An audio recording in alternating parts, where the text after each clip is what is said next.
बड़ा स्वादिष्ट था, अच्छा लगा। हाँ हाँ क्या बात है, किंतु यहाँ कहीं मिष्ठान दिखा नहीं दे रहा मुझे। मित्रों, मुझे मिष्ठान खाना है, कुछ मिष्ठान लेके आओ ना। और सुनना, शीघ्रता नहीं है, आराम से लाना।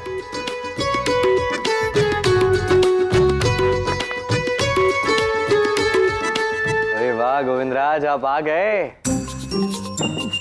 क्या बात। मैं जानता था कि आप मेरी सहायता अवश्य करेंगे।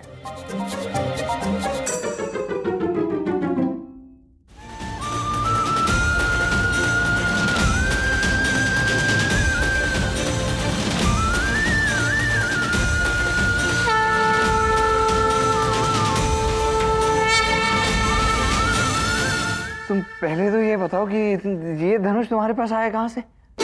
और वो बूढ़े व्यक्ति को कैसे ज्ञात था कि मैं ये धनुष ही लेने आया हूँ उनके पास?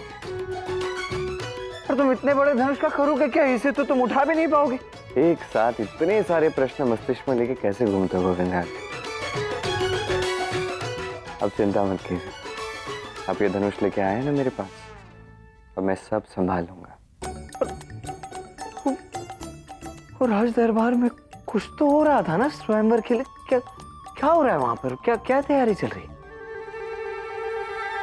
राज दरबार में? हाँ, मुझे क्या पता। ये देखिए, बड़े बड़े महलों में छोटी छोटी बातें तो होती रहती है ना। ये भली भांति समझ रहा हूँ कि तुम ये भोलेपन का नाटक ना मेरे समक्ष ही करते हो, अन्यथा जानते सब हो। कभी कभी तो लगता है जैसे इतने वर्षों से तुम्हारे साथ रहकर भी, इतने वर्षों से तुम्हें जानने के पश्चात भी आज तक तुम वास्तविकता में हो कौन, इसका मुझे बोध ही नहीं हुआ कभी। अब ये तो एकमात्र महादेव ही जानते हैं कि क्या करने वाले हो तुम इस धनुष का।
ध्वनि को तो मैं भली भांति जानता हूं।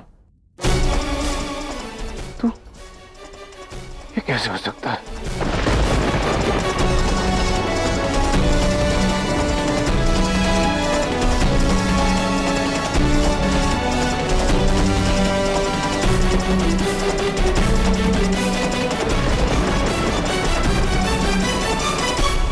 ये क्या हुआ अचानक से? ये सब नष्ट कैसे हो गया?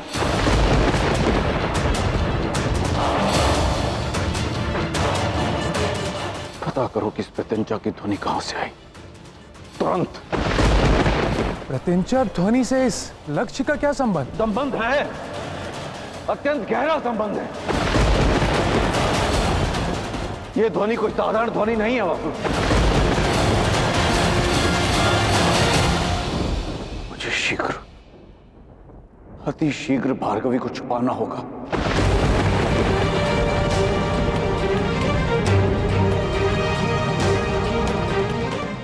पापा क्या कर रहे हैं?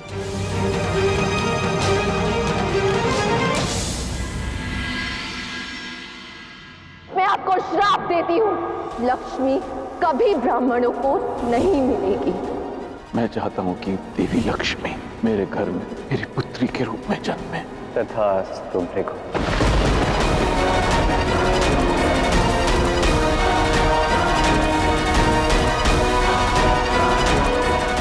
अवश्य ही नारायण भार्गवी को लेने आए। मुझे भार्गवी को छुपाना ही होगा। मुझे बाबा के लौटने से पूर्व भी घर पहुंचना होगा। कि उन्हें ज्ञात हुआ कि मैं उनका अनुसरण करती हूँ तो वो क्रोधित हो जाएंगे। यदि नारायण ने भार्गवी को देख लिया तो अनर्थ हो जाएगा। महल का हर कोना छान मारो, कोई व्यक्ति कोई स्थान नहीं बचना चाहिए। मुझे जानना है कि ये ध्वनि किस धनुष की थी। जाओ।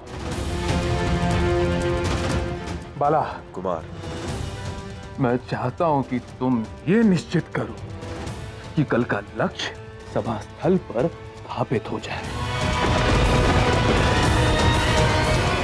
भूल का कोई अवसर नहीं है बाला। यदि पद्मावती का स्वयंवर असफल हुआ तो पद्मावती से अधिक मेरी क्षति होगी बाला। ऋषि भृगु का मुझ पर से विश्वास उठ जाएगा और यदि उनका विश्वास उठा तो मेरा और भार्गवी के विवाह में समस्या आ जाएगी, जो मैं कदापि होने नहीं दे सकता बाला। चिंतित न कुमार। बड़ी कठिनता से मैंने ऋषि भृगु को प्रसन्न किया था धनुर्विद्या की कसौटी का सुझाव देकर, किंतु वो फिर से रुष्ट होकर चलेगा मेरे से। क्या बात है, आप भार्गवी के कक्ष की ओर इतनी क्रोध में क्यों जा रहे हैं? क्या तुम्हें पूर्ण विश्वास है कि भार्गवी अपने कक्ष में सो रही है? और कहाँ होगी इस समय?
पापा ने ऐसा क्यों कहा कि वो मुझे कहीं छुपाना चाहते हैं?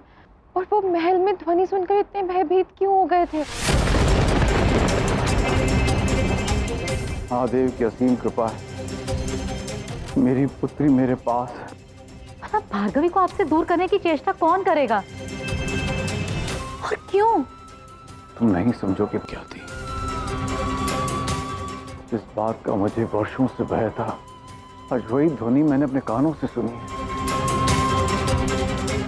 वो आ रहे हैं, मेरी भार्गवी को मुझसे दूर ले जाने वो आ रहे हैं। ये केवल धनुष की टंकार नहीं, ये श्रीनिवास और श्री के मिलन की ललकार है ऋषि भृगु, और यही आज आपके कानों में गूंज रही है। संदेश सरल है, मैं अपनी श्री को, अपनी भार्गवी को यहां से लेकर ही जाऊंगा, और ये कार्य करने से मुझे कोई नहीं रोक सकता।